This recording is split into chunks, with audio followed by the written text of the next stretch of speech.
제가 참 좋아하는 책이 있는데요. 후안 카를로스 오르티즈 목사님이 아르헨티나 분인데 쓰신 책입니다. 설교집인데 제자입니까? 라는 책입니다. 이 책은 참 오래 전에 번역돼서 지금까지 공전의 히트를 치는 책입니다. 많은 사람들이 제자 훈련하면 반드시 읽어야 될 책입니다.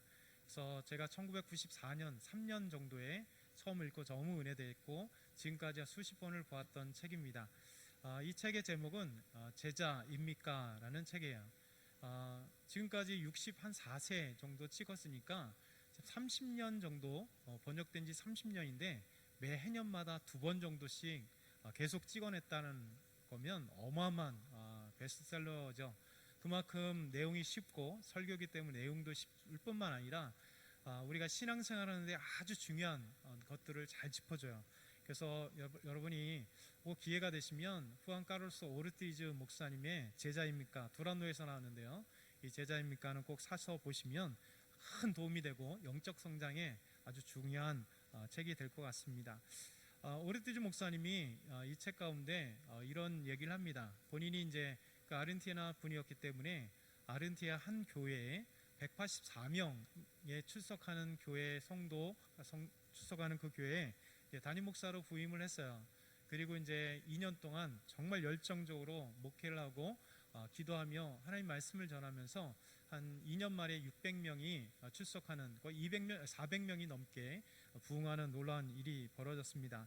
그 후에도 이제 오르티즈 목사님은 16시간 정도의 교회 일을 하면서 엄청나게 열정을 쏟아부었어요. 그래서 전도 집회에 있으면 찾아가서 전도 집회를 듣고 본인의 교회에 와서 그 전도 집회를 적용해서 전도하고 또 그 교회 교육부 담당 교육자가 미국에서 대학 나왔다는 것에 되게 감동을 갖고 또 자부심을 가졌다. 그 책에 그렇게 기록되어 있습니다. 그리고 학생부도 이제 학생들에게 걸스카우트나 보이스카우트 이런 것들을 체계적으로 가서 조직적으로 운영할 수 있도록 했고 또 남녀 전도회도 마찬가지였고요. 그리고 교회 행정도 다른 어떤 교회보다 아주 체계적인 행정 때문에 정말 자부심을 가졌다고 해요. 그러면서 어느 날 이제 당회에 이런 얘기를 했습니다. 저는 한 2주 정도 기도하고 또 말씀을 묵상하고 그렇게 하고 돌아오겠습니다 하고 얘기를 하고 이제 조용한 곳에 가서 말씀을 보고 묵상을 하고 기도를 했다는 것이죠. 근데 기도하고 있는데 하나님께서 그 마음 가운데 이런 음성을 주셨고 오르티즈 목사님의 마음을 깨뜨렸습니다. 그 음성은 이런 것입니다. 책의 그대로 너는 유명한 음료 회사가 음료를 팔듯이 또 유명한 잡지 회사가 잡지를 팔듯이 너는 그렇게 복음을 팔고 있다. 또 학교에서 배운 술수만 쓰고 있지 내가 하는 일에는 바로 나의 손길이 없지 않느냐. 이런 마음이 말씀이 이제 마음 가운데 올려왔습니다. 목사님은 이제 할 말을 잃었죠. 그리고 다시 두 번째 말씀이 이렇게 들려왔습니다. 너는 조금도 잘하지 않았다. 내 생각에 내가 교인 수를 200명에서 600명으로 늘렸다고 해서 잘했다고 생각하는데 그건 잘하는 것이 아니라 살이 찌운 것이다. 잘하는 것이 아니라 살이 찌었다. 그러면서 계속해서 너는 전과 조금도 달라진 것은 없고 교인들을 400명 더 확보했을 뿐이다. 누구도 잘하지 않았다. 저는 내가 200명의 영적 갓난아이를 소유했다면 지금은 400명의 영적 아이를 더해서 600명의 영적 어린아이를 거느렸을 뿐이다 라는 그 말씀 때문에 이제 오르티즈 목사님은 너무 충격을 받은 겁니다.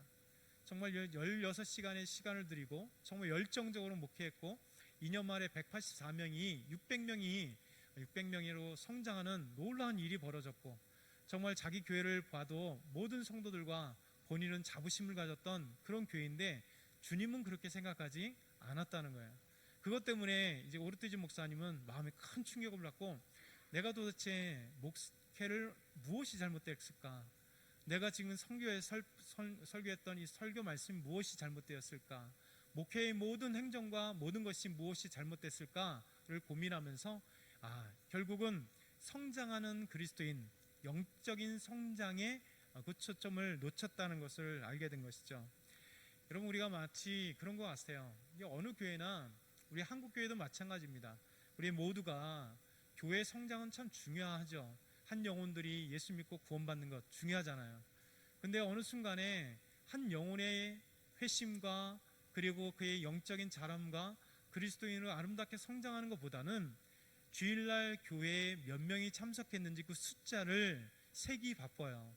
그래서 우리는 얼마 정도 성장했는지, 우리는 1000명이 됐든지 10,000명이 됐는지 3만 명의 규모를 갖고 있는지 몇십만 명의 규모를 갖고 있는 그것을 자랑하지, 그 몇십만 명의 교우들이, 또 몇만 명의 교우들이, 몇백 명의 교우들이 저와 여러분이 진짜 영적으로 살찌어서 주님의 헌신된 일꾼이 됐느냐, 참된 그리스도인이 돼가고 있느냐, 정말 주님을 바라볼 때 예배를 드릴 때마다 눈물과 감격 속에 하나님을 만나고 하나님께 찬양 드리고 하나님께 나아갔느냐, 그런 거에는 관심이 없는 채 그냥 주일만 왔다 가는, 그래서 그것을 신고식으로 하나님 저 왔어요 하는 신고식으로 끝나는 그런 교인이 아닌가 생각해 봐요. 여러분, 영적 갓난아이의 특징은 뭐냐면, 첫 번째, 그러니까 기도하는데 똑같은 기도를 한다는 거예요. 여러분, 똑같은 기도를 여러분도 하시고 저도 할 겁니다. 여러분, 10년이 지나고 20년이 지나고 30년이 예수 믿은 지가 그렇게 지나고 교회를 그렇게 믿은 지가 오래 지나는데, 교회 오면 여러분의 기도는 어떨까요? 와서 기도하는, 예배 전에 와서 기도하는 기도의 그 내용을 한번 잘 생각해 보셔야 돼요. 여러분, 이상하게 똑같지 않나요? 그리고 주님께 나와서 기도하는 시간이 똑같아요. 나오자마자 예배 드리기 전에 1분에서 3분, 많이 하시는 분은 5분, 더 많이 하시는 분은 10분 정도, 그리고 기도회나 끝나서 정말 열심히 많이 기도하시는 분이 20-30분, 그리고 1분이나 20-30분 지나도 그 기도의 제목들을 잘 보십시오. 그것이 5년 전의 기도 제목이나 10년 전의 기도 제목이나 어제 기도했던 거나 오늘의 기도했던 것이 동일하다면 나의 영적 성장이 아니라 나는 어린아이에 분명하다는 것이죠. 여러분, 우리 친구를 사귀어도 마찬가지 아니에요. 친구를 사귀면 어떡합니까?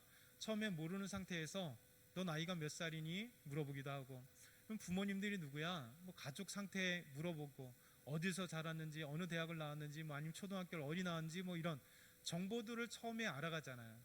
그러고 난 뒤에 삶의 이야기들을 나눕니다. 그래서 이런 것들 저런 것들 나다가 친한 친구가 됐다는 건 뭐냐면, 만나면 막 수다를 떠는 거죠. 이런 일 저런 일 얘기하고, 나중에 정말 친한 친구들은 눈빛만 봐도 얘가 어떤 상태인지 어떤 마음인지 아는 게 이 관계에 있어서 친한 친구들의 모습이에요. 근데 10년을 만나고 20년을 만나도 똑같이 다시 정보, 너 몇 살이니? 너 뭐 좋아하니? 너 오늘 무슨 일 있었니? 하고 그 정보만을 얘기한다면 아마 그것은 친한 친구, 오랜 관계 속에 만난 친구가 아닐 거예요. 그러니까 하나님과 우리 사이도 마찬가지입니다. 우리가 신앙생활하는데 오래도록 주님을 만났는데도 불구하고 하나님께 기도하는 것이 매일 똑같다는 건 뭐냐면, 하나님과 우리 사이에 그냥 관계가 그런 정도의 관계에 불과하다는 거예요. 더 깊어지지도 않고 더 하나님을 많이 알아가지도 않고, 정말 눈빛만 봐도 하나님이 나에게 무엇을 원하는지 아는 그런 그리스도인이 아니라 똑같은 사귐 속에 있는 것이죠. 여러분, 우리가 기도를 해도 영적인 성숙을 갖고 있는 사람들은 기도의 질이 달라져요. 여러분, 화려한 언어가 아닙니다. 그 기도 제목, 그 말이 어떤 언어냐고 중요한 거죠. 여러분, 주님을 향한 기도, 정말 우리가 하나님께 주님을 향한 기도의 그 제목들이 있는지, 말이 있는지. 여러분, 삶을 위한 기도도 달라지잖아요. 비전을 위한 기도도 달라지고 교회를 위한 기도가 달라지잖아요. 여러분, 주님을 가까이 하는 사람, 영적 어린아이는 똑같지만 영적으로 성숙한 사람은 그 기도의 내용들이 달라지게 돼 있고 깊이가 달라지게 돼 있습니다. 영적 어린아이의 두 번째 특징은요, 주는 것보다 받는 것을 더 좋아한다는 거예요. 찬양이, 이런 찬양 있죠. 주는 것보다 받는 것 더 좋아하니. 우리의 모습들이 이런 모습 같습니다. 영적 갓난아이들은요, 기도하면 뭘 기도해요? 맨날 돈 달래요. 하나님, 돈 부족해요. 하나님, 이거 해주세요. 하나님, 복 주세요. 하나님, 형통하게 해주세요. 하나님, 우리 자녀 요번에 꼭 대학 합격하게 해주세요. 하나님, 요번에 우리의 자녀 취직하게 해주세요. 하나님, 결혼. 하나님 앞에 나올 때마다 기도하는 것이 맨날 달라는 거예요. 여러분 그렇지 않아요? 여러분 어린아이의 특징이 뭐예요? 부모님께 뭐든 그냥 해달라는 거예요. 해달라는 거. 계속 해달라는 거예요. 아빠 이거 뭐, 엄마 이거 해줘, 엄마 돈 줘, 엄마 뭐 해줘, 아빠 뭐 해줘. 맨날 그거잖아요. 어린아이가 정착하면요, 중학교 고등학교 지나면 점점 성장하는 아이는 달라져요. 대학교 가면 달라져야 되죠. 성인 가면 어떻게 해요? 다릅니다. 무엇이 달라져요? 부모님께 요구했던 아이들이 이제 성장하고 성장했으면 이제 우리 엄마 아빠가 무엇이 필요한지를 생각하게 돼요. 아, 우리 엄마 너무 피곤하시지, 엄마 아빠가 요즘에 너무 힘드시지, 아빠가 요즘에 이제 연세가 드시니까 자꾸만 아프셔. 그런 마음들을 써가는 게 성장한 자녀들의 특징이에요. 그래서 이제는 달랬던 것이 조금이라도 생일이면 단 몇만 원이라도 그냥 식사하세요 이렇게 주시거나, 아니면 전화라도 먼저 해줘. 아빠 요즘에 무슨 일 없어요? 엄마 요즘 무슨 일 없어요? 하고 그렇게 이야기하는 것입니다. 여러분, 성장하는 사람들의 특징은 주는 거예요. 기도를 해도 성도를 위한 기도가 많아요. 그래서 연약한 성도를 위해서 기도해주고, 우리 교회를 위해서 기도하시고, 우리 교회의 연약함을 위해서 기도하고, 우리 교회가 필요한 것에서 기도하고, 교회가 어떤 비전을 두고 기도하고 있는 것이 있다면 그것을 위하여 밤낮 부르짖고 기도하고, 이게 성숙한 사람들의 특징입니다.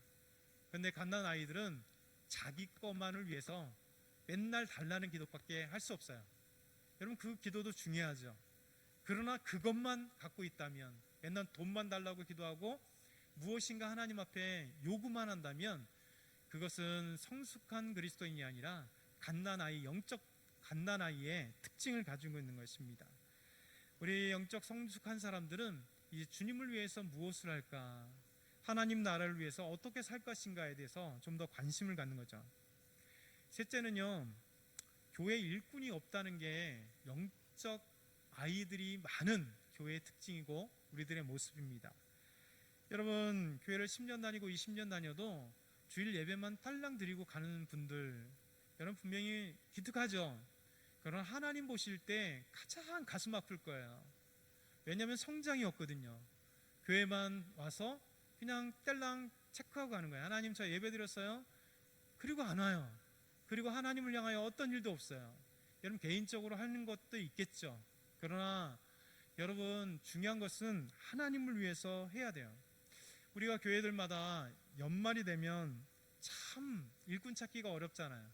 주일학교 교사를 봐도 10년째 그대로 20년째 그대로 한 사람도 제대로 채워지지 않고, 연말만 되면 내년에 교사 누가 할 것인가 초미의 관심사 아닙니까? 항상 어느 교회나 그랬어요. 뭐 대형 교회는 안 그럴까요? 대형 교회도 마찬가지입니다. 교사가 없어서 난리예요. 수만 명인데도 불구하고. 그래 여러분, 계속 구역장 하면, 구역이 바뀌면 누가 구역장이 생겨? 맨날 어느 교회나 그런 고민을 하잖아요. 맨날 전화해가지고 교역자들이 요번에 구역장 해주십시오, 요번에 이거 해주세요, 이거 저거 해주세요. 이게 다 문제 있는 거예요. 영적 갓난아이가 많은 교회의 특징입니다. 나서서 일을 해야 되잖아요. 하나님이 나에게 주신 은혜가 너무 크고 주님을 위해서 하는 것이 커서 내가 정말 주일학교 아이들을 세우리라, 나같이 부족하지만 하나님께서 능력 주셔서 나에게 지혜 주시고 능력 주시고 함께 기도함으로 우리 유치부를, 우리 아동부를, 우리 학생부를, 우리 청년들을 위해서 정말 내가 헌신하리라, 정말 기도해 주리라, 교사로 세워져서 우리 학생부터 우리 아동부, 우리 유치부를 세워보리라. 하나님 저를 사용해 주십시오. 저는 말도 못하지만 하나님이 함께 하시면 됩니다. 우리 교육자의 말을 잘 듣고 우리 부장님과 우리 교사들이 힘을 합쳐서 일하면 됩니다. 여러분, 그런 사람들이 중요한 거예요. 저는 가장 교회 안에서 일꾼들이 어떤 사람이 중요하냐면, 자신 있는 사람은 뺐으면 좋겠습니다. 내가 이거 할까요? 문제 일으킵니다. 네, 겸손한 사람, 능력이 있음에도 때로는 없음에도 하나님 앞에 기도하면서, 하나님 저는 부족하고 연약하지만 하나님 저를 써주십시오 라고 하는 사람들이 진짜 일꾼이에요. 여러분, 연말만 되면 이렇게 정말 교회들마다 계속해서 일꾼을 내년에 세울 때 그렇게 기도해야 돼요. 여러분 그렇지 않습니까? 선교회도 마찬가지로 다 그래요. 세월 일꾼들이 없고 회장들이 안 하려고 하고, 이 영적 어린아이의 특징들이에요. 그래서 이런 것들이 참 우리 삶 속에 많이 나타나고 교회들마다 있습니다. 주님의 일은 시간이 있어서 하는 게 아니고 돈이 여유가 있어서 하는 게 아닙니다. 어떤 상황일지라도 정말 성숙한 사람은 그 어떤 상황 속에서라도 주님을 위해서 일을 하고 주님을 위해서 헌신하는 거예요. 왜요? 내가 받은 은혜가 너무 크기 때문에, 하나님 나를 사랑하셨기 때문에, 하나님이 나와 오늘도 함께 하시기 때문에, 하나님이 일하시는 것을 눈으로 보면서 그 뜨거운 감정, 그 성령의 역사들을 보기 때문에 여러분 그런 것입니다. 히브리서는 우리에게 영적인 관심을 이렇게 얘기를 해요. 히브리서 5장 12절 보면 때가 오래되었으므로, 그럼 때가 오래되었으므로 무슨 얘기일까요? 예수 믿은 지 오래됐다는 거예요. 교회 출석한 지 오래됐다는 거예요. 때가 오래되었으므로 너희가 마땅히 선생이 되었을 터인데, 여러분의 신앙생활과 제 신앙생활이 오래되면 당연히 선생이 돼야 됩니다. 가르치고 리더가 돼야 되는 거예요. 앞장서는 사람이 돼야 되는데요. 그런데 선생이 되었을 터인데 너희가 다시 하나님의 말씀의 초보에 대하여 누구에게 가르침을 받아야 할 처지이니 단단한 음식은 못 먹고 젖이나 먹어야 할 자가 되었도다. 사실 개인적인 생각인데 저는 구역장이 되거나 교사가 되면 계속해야 된다는 주장입니다. 왜 그럴까요? 그만큼 리더로 세워지기가 쉽진 않아요. 훈련받고 헌신하고 리더로 세워졌으면 끊임없이 그 리더의 자리에 지키면서 정말 선생으로서 양육하고 가르치고 이끌어주는 그 믿음의 스승들이 돼야 돼요. 그러니까 한 번 하고 다시 한 번 하고 다시, 이렇게 되면 계속해서 교회가 제대로 된 일꾼, 믿음의 리더를 세우지 못하고 또 세우고, 다음에 또 갔다가 또 세우고, 다음에 또 갔다가 억지로 또 세우고, 이런 상황이 되는 것 같아요. 교회마다 다르겠지만 정말 리더가 영적 성숙이 된 사람들은요, 그냥 쉽게 되는 사람들이 아닙니다. 그만큼 오래되고 중요한 사람들은 그 자리에 있어서 끊임없이 선생이 되어서 다시 이 연약한 사람이 되고 젖이나 먹어야 될 그 사람으로 되지 않아야 되는 거예요. 정말 하나님의 은혜 가운데 있어야 되는 것이죠. 주님은 우리에게 말씀하세요. 우리가 영적인 성수왕이 되어서 단단한 음식을 먹고 정말 믿음의 선생이 되어서 믿음의 리더가 되어서 교회를 이끌어 가야 된다, 그런 얘기죠. 예수님 우리에게 이렇게 말씀하세요. 마태복음 21장 19절에 보면 길가에서 한 무화과나무를 보시고 그리로 가서 잎사귀밖에 아무것도 찾지 못하시고 나무에게 이르시되 이제부터 영원토록 내가 열매를 맺지 못하리라 하시니 무화과나무가 곧 마른지라. 예수님이 길가에 가다가 무화과나무 봤어요. 무성한 나뭇잎을 보고 그 안에 열매가 있는가 찾아보았어요. 열매가 없었다는 겁니다. 예수님이 저주를 하셨어요. 신기하죠? 예수님이 저주를 하셨어요. 그래서 그 무화과나무가 말랐어요. 다른 복음서에 보면 무화과 때가 아니미러라 이렇게 말씀하세요. 아니 예수님 다 아셨을 거예요. 무화과나무가 보통 3번 정도 열매를 맺어요. 처음 열매는 봄에 맺는 열매로 파게라 그래요. 그냥 쬐끔 났다가 금방 시들어 없어지는 열매, 이스라엘에서요. 두 번째 열매가 이렇게 열려요. 여름 때양빛에 이제 열려서 자주색으로 잘 익어가죠. 그래서 먹어요. 세 번째 열매도 어떤 것은 열려요. 그것이 좀 지나고 하면서 또 나면서 익어가면서 조그맣게 달아요. 그러면서 또 자라는 거예요. 예수님은 때가 너무 잘 알아요. 무화과가 지천에 있고 그것을 알고 있기 때문에. 근데 무화과 가서 무엇을 찾았니? 열매를 찾았다는 거예요.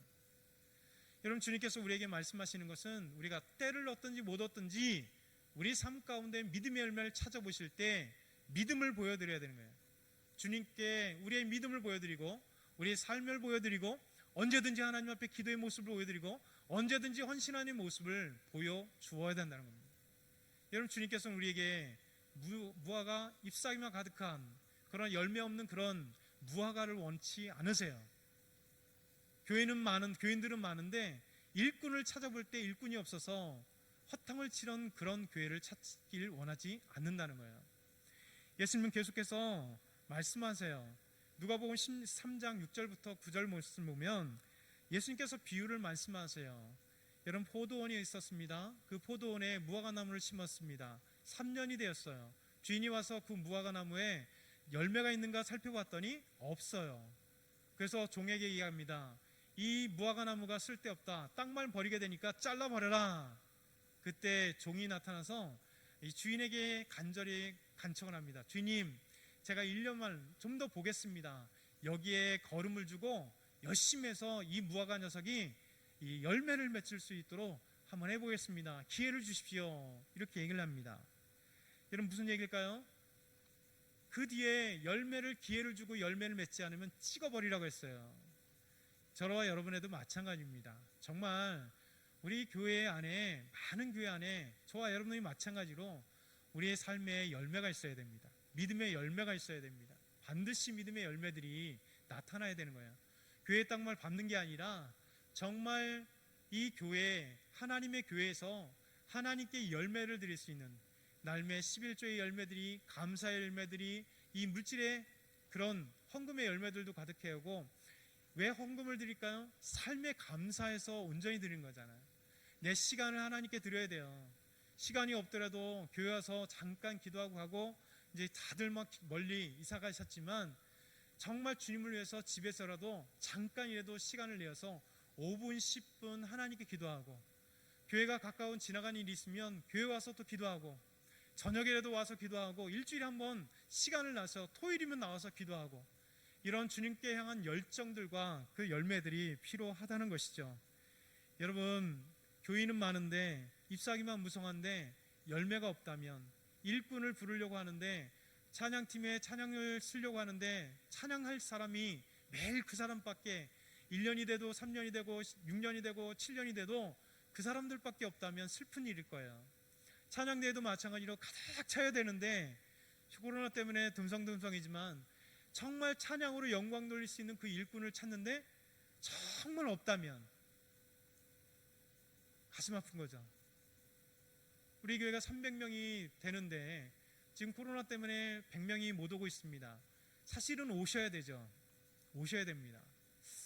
여러분은 잘 출석하시니까 여러분에게 해당되지는 않겠지만 오셔야 되는 겁니다. 얼마나 주님께서 가슴 아플까요? 여러분, 우리 교육자들은 이해해 줄 수 있습니다. 아, 그러세요. 그런 일 때문에 못 오셨군요. 여러분, 그러나 하나님 보실 때 진노하실 일입니다. 사실은 저와 여러분도 마찬가지예요. 그러니까 제가 되게 강하게 얘기하는 것 같지만 절대 그렇지 않습니다. 예수님이 이 자리에서 서서 말씀하셨을 때는 더 강력하게 얘기하실 것 같아요. 정말 주님 앞에 나와 코로나를 무서워서 코로나 걸리지도 않는데 불구하고 안 나온다? 거의 1년이 다 되는데 100명이 안 나온다? 문제 있는 거죠. 우리 교회뿐만 아니라 다른 교회들도 마찬가지예요. 반밖에 안 나온다고 얘기하고 나머지 그 교인들은 뭐 할까요? 저는 그분들이 믿음이 있다 생각하지 않습니다. 진짜 믿음이 있다 생각하지 않습니다. 하나님을 정말 두려워할까요? 그럼 나오셔야죠. 주님께 예배를 드려야죠. 여러분, 영상 예배를 드린다고요? 아니요. 제대로 드리는 사람이 그게 많지 않을 것 같습니다. 한민수 목사님 잘 몰라요 라고 물어볼 수 있습니다. 아, 전 모릅니다. 그러나 주님은 아시죠. 우리가 정말 생각해 봐야 될 것은 이런 거예요. 정말 주님께 우리가 온전한 열매를 맺고 있는가, 온전한 영적 성장을 갖고 있는가.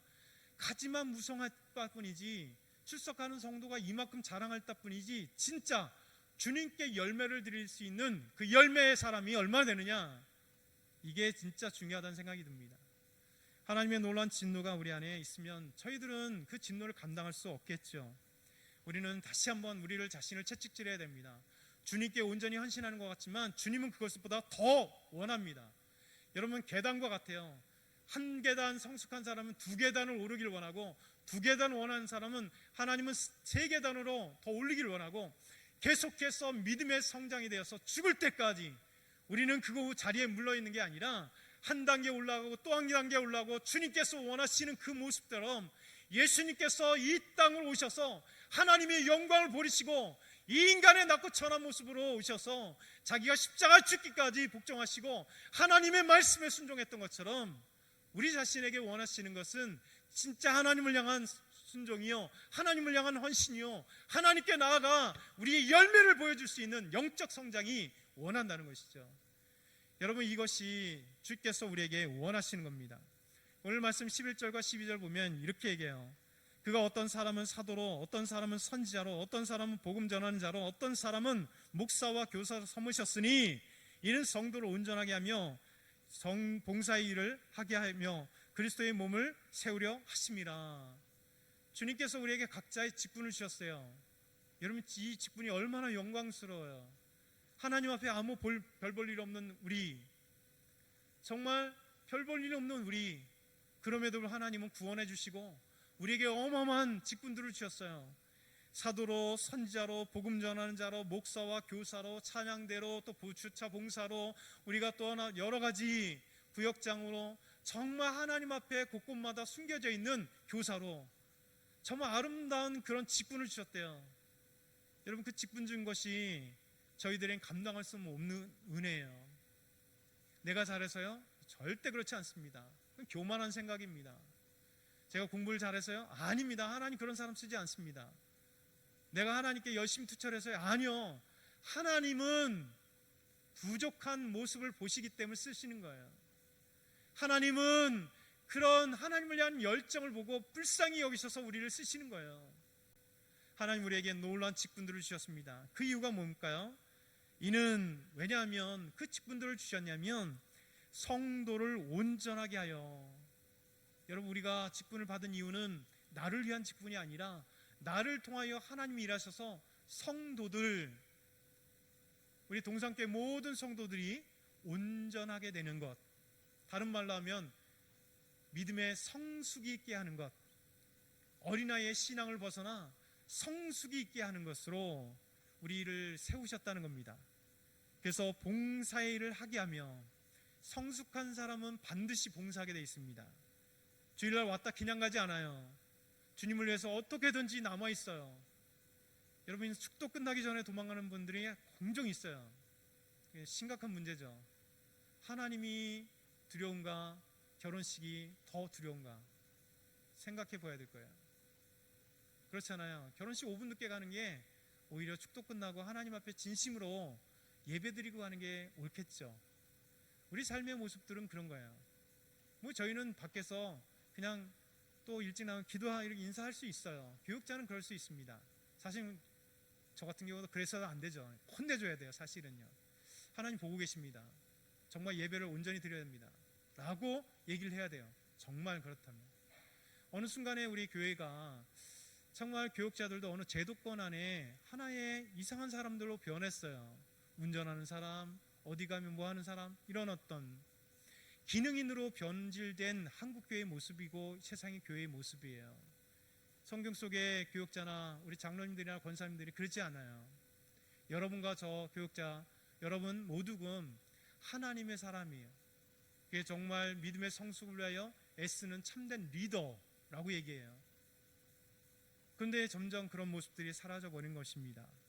우리를 세우신 목적은, 직분자로 세우신 목적들은 성도를 온전하게 해서 봉사일을 하게 하는 거예요. 그리스도의 몸을 그래서 세우는 겁니다. 그리스도의 몸이 뭘까요? 교회잖아요. 교회를 든든히 세워가는 겁니다. 300명의 잎사귀가 있으면 300명의 열매가 있어야 되는 겁니다. 여러분도 마찬가지로, 저도 마찬가지로 열매로 있게 하는 것이죠.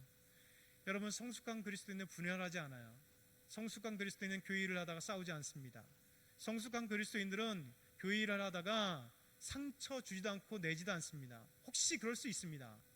그러나 여러분, 성숙한 그리스도인들은 교회에서 상처받았다고 교회에 나가서 몇 년씩 몇 달씩 교회 안 오는 그런 어리석은 그리스도인이 되지 않습니다. 믿음 없는 거예요. 여러분, 구원받은 일 진짜 의심해 보아야 될 사람들입니다. 주님께서 우리에게 말씀하시는 것, 그걸 기억해야 돼요. 여러분, 예수님이 이 땅에 오시면 더 강력히 말씀하실 겁니다. 우리 13절과 14절은 이렇게 말씀하세요. 우리가 다 하나님의 아들을 믿는 것과 아는 일에 하나가 되어서 온전한 사람을 이루어야 된다. 여러분, 하나님의 말씀을 알고 우리 예수님을 아는 것, 그리고 믿는 것, 다른 말로 하면 주님을 믿으면 우린 주님과 같이 닮아가야 돼요. 예수님의 작은 예수가 되어야 되고, 예수님의 제자가 되어야 되고, 예수님을 닮아가는 성숙한 그리스도인이 되어야 됩니다. 그래야 그리스도의 장성함을 향해 충만한 데까지 이르고, 그로 인하여서 우리가 이제부터 어린아이가 되지 아니하여 사람의 속임수와 간사한 유혹에 빠져 온갖 교훈의 풍조에 밀려 요동하지 않게 하려 함이라. 세상에 흔들리지 않는 그리스도인이 돼야 돼요. 여러분, 이 시대가 참된 필요한 것은 성숙한 그리스도인들, 강력한 그리스도인이에요. 점점 한국교회는 이상한 변질이 돼가고 있는 것 같습니다. 저희들도 변질된 그리스도인이 돼가고 있습니다. 교회 안에서 축복의 말씀만이 되면 아멘 아멘 하고, 정말 하나님의 말씀에 예수님께서 바리새인과 서기관들을 향하여 뭐라고 얘기했습니까? 독사의 자식들아, 무서운 얘기를 하죠. 진노를 누가 피하라 하느냐. 여러분, 그들은 회칠한 무덤 같은 자들이라. 예수님이 오셔서 정말 사람들을 보듬은 말이 얼마나 될까요? 강력하게 믿음 안에 있지 않은 사람들 향하여 채찍질 같은 말씀한 게 거의 대부분이에요. 우리는 참된 그리스도인이 되어야 돼요. 교회에서 정말 주님을 향하여 온전히 섬기고 성숙한 그리스도인 되기 위해서 기대하고 나아가고, 때로는 하나님의 말씀이 날 책망합니다. 오늘도 목사님이 나에게 한 말이다라고 그러면서 삐지고, 그러면서 상처받고, 그러면서 욕하고, 그런 성도들은 정말 갓난아이예요. 하나님 말씀을 전하는데 그 말씀이 찔리면 감사한 거예요. 그렇지 않습니까? 하나님이 나에게 잘못된 일을 지적해 주는 것이 어떻게 상처받는 일이에요. 오히려 감사하고 기뻐하고 정말 하나님 앞에 눈물을 흘려야 될 일이죠. 그렇습니다. 하나님, 제가 잘못했군요.